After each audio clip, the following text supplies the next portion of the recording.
Ka khana para ka de ktien bar jala bat kan sitom ban kam tra ye te jaka ka bodan hari boy district lada amla ban pen kalano e ka kerteng jongka ha ka ktien khasi laong working president ka khon new trap national awakening movement ka khnam uba Thomas Pasa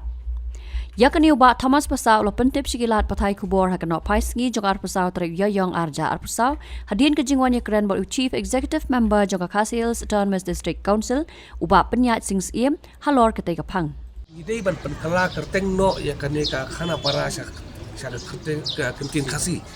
Pirma teng ngia keren yo pur usaha no maka kerteng gala de lupa ada kerteng barjela te ka bang ngin kam try ya ketika jaga. Na kata-kata no kalian ngajongi yang ba ai no da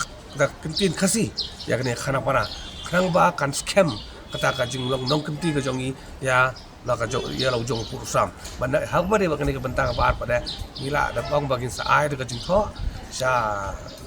CM bat ila kerpat ba le sila da don kanu suggestion ka kerteng ka kumnong in ai na ngin saya perkhat ka leng ka jong irung bat ngi ai jimut i pai baru da don pai ba ki kam tip ya ka tenra ki ba nadu kulong koman ga suthu ai ne jaka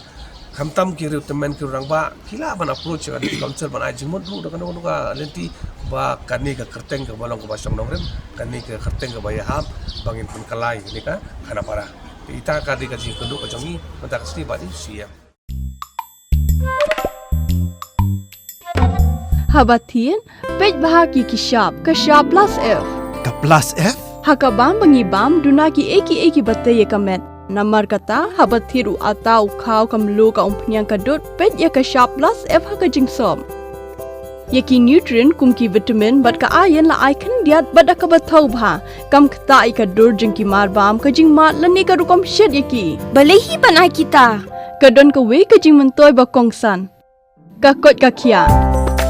ka nutrition ba kham bha ka jing im ba kham bha pendon kam daki mar ba modon ka shop plus F menta kasni Lawan Ra Shafi Lingba ko office jong Commissionerate of Food Safety Meghalaya